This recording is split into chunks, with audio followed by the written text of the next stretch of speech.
Noorganj colony के उस छोटे से मोहल्ले में सवाना की ज़िंदगी अब हर दिन और कठिन होती जा रही थी।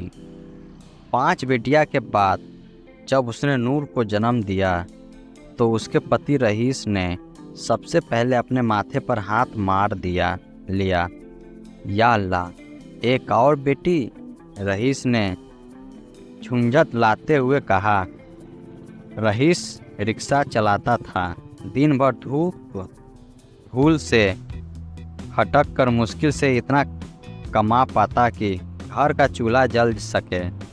उसकी आंखों में हर रोज बस एक ही डर रहता, इन सब बेटियां की शादी कैसे होगी।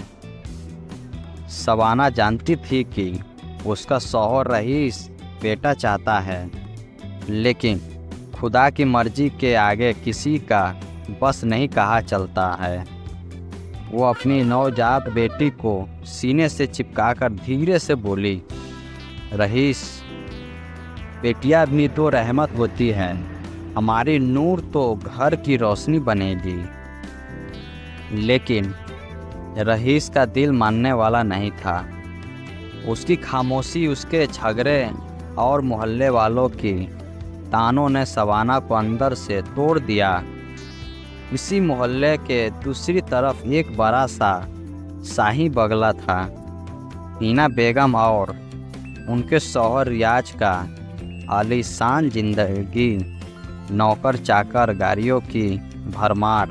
लेकिन एक चीज़ की कमी ने उस पूरे बंगले को वीरान बना दिया था, औलाद की कमी।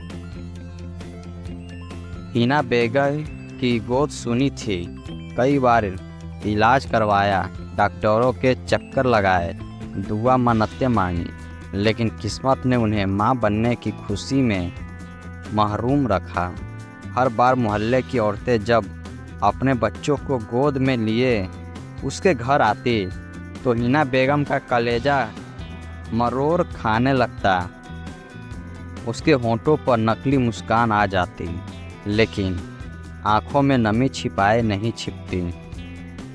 एक दिन जब हिना बेगम अपने बंगले की खिड़की से बाहर झांक रही थी, उसकी नज़र गली में खेलती सवाना की बेटियों पर पड़ी और तभी उसकी आंखें एक नई जन्मी बच्ची पर ठहर गई। नूर। रियाज साहब, हिना बेगम ने धीमी आवाज़ में अपने शौहर को पुकारा, क्यों ना इस मासूम को हम अपनी गोद में ले लें। रियाज ने चौंक कर देखा, क्या पागलपन है हिना, ये गरीब लोग क्या अपनी बेटी देंगे हमें। लेकिन हिना के मन में बीज पड़ चुका था। उस रात से ही उन्होंने ठान लिया, किसी भी हाल में वो इस बच्ची को अपनी गोद में लेगी। कुछ दिनों बाद हिना बेगम ने अपने चेहरे चचेरे भाई जैसे रिश्तेदार सलीम साहब को बुलाया। सलीम भाई, तुम सवाना और रईस से अच्छे से बात कर लो, उनकी हालत ख़राब है, पैसों के लिए तरस रहे हैं। अगर वो राज़ी हो जाए तो मैं बच्ची को गोद ले लूँगी। सलीम साहब पहले तो झिझके, लेकिन हिना बेगम की आंखों में पागलपन देखकर समझ गया कि अब पीछे हटना मुश्किल है। अगले दिन उन्होंने रईस को एक चाय की दुकान पर बुलाया।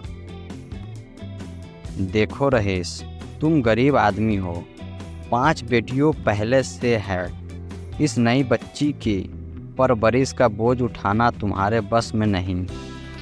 अगर चाहो तो हिना बेगम इसे गोद ले कर तैयार है, बदले में वो तुम्हें अच्छे खासे पैसे भी देगी। रईस चौंका, क्या अपनी बेटी को किसी और को घर भेज दूं? ये कैसे हो सकता है? सलीम साहब ने बड़ी चालाकी से समझाया, सोचो रईस, तुम्हारी बेटी शाही बंगले में पलेगी, अच्छे स्कूलों में पढ़ेगी, विदेश जाएगी और तुम्हें भी 20 लाख रुपए मिलेंगे। तुम्हारे बाकी 5 बेटियों का भविष्य भी सुरक्षित हो जाएगा। रईस खामोश हो गया। उसके दिल में तूफान मचा था। लेकिन गरीबी इंसान को सबसे बड़ा गुनाह करवाती है। जब यह बात शबाना के कानों तक पहुंची तो उसका दिल चीर हो गया। उसने नूर को सीने से चिपकाते हुए कहा, नहीं, ये मेरी बेटी है। मैं इसे किसी और को कैसे दे दूं? चाहे भूखी रह लूं, चाहे फटे कपड़े पहन लूं, पर इसे अपनी गोद से दूर नहीं करूंगी। लेकिन रईस के लिए ये रकम सब कुछ थी। वो रोज़ शबाना से झगड़ने लगा, तुम्हें समझ क्यों नहीं आता? हम 5-5 बेटियों का बोझ उठाकर थक चुके हैं। ये 20 लाख मिल जाए तो उसका दहेज भी जुगाड़ हो जाएगा। तुम्हारी ये नूर ही तो सबकी किस्मत बदल सकती है। शबाना की आंखों से आंसू बह निकले। रईस, बेटी को सौदे की चीज़ नहीं होती, लेकिन धीरे धीरे हालात ने उसे भी झुका दिया। घर का राशन ख़त्म, बिजली का बिल बाकी, मोहल्ले वालों के ताने। एक दिन जब नूर भूख से रो रही थी और घर में दूध तक नहीं था, तब शबाना ने अपने कांपते होठों से कहा, ठीक है रईस, अगर यही हमारी किस्मत है तो ले जाओ नूर को। उस दिन शाही बंगले में जश्न जैसा माहौल था। हीना बेगम ने पहली बार सज धज कर अपने आंगन को फूलों से महकाया। उसके चेहरे पर वो खुशी थी जो उन्होंने सालों से महसूस नहीं की थी। शबाना अपनी गोद में नूर को लिए बंगले पहुंची। उसकी आंखों से आंसू थम नहीं रहे थे। अल्लाह मेरी बेटी को सलामत रखना, वो मन ही मन दुआ करती रही। हीना बेगम ने नूर को अपनी बाहों में लिया और रो पड़ी, आज मेरी ज़िंदगी की पूरी हो गई है। उस पल शबाना को लगा जैसे उसके सीने से उसका कलेजा निकाल लिया गया है।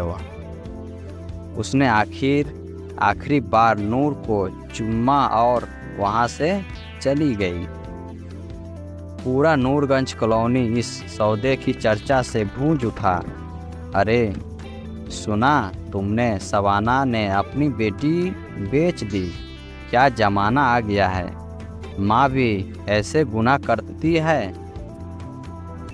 शबाना हर तरफ से ताने का शिकार बनने लगी, लेकिन वो जानती थी कि यह उसकी मजबूरी थी, उसका गुनाह नहीं। रात को जब वो अकेली होती तो तकिया में मुंह छिपाकर रोती। उसके कानों में नूर की रोने की आवाज़ गूंजती रहती। शाही बंगले में नूर की ज़िंदगी बदल गई। हीना बेगम उसे राजकुमारी की तरफ पालने लगी। अच्छे कपड़े, दूध, फल, खिलौना का ढेर और ढेर सारा प्यार। लेकिन एक सच्चाई छिपी थी। नूर को ये नहीं पता था कि जिस औरत को वो अम्मी कहती है, वो असल में उसकी असली माँ नहीं थी।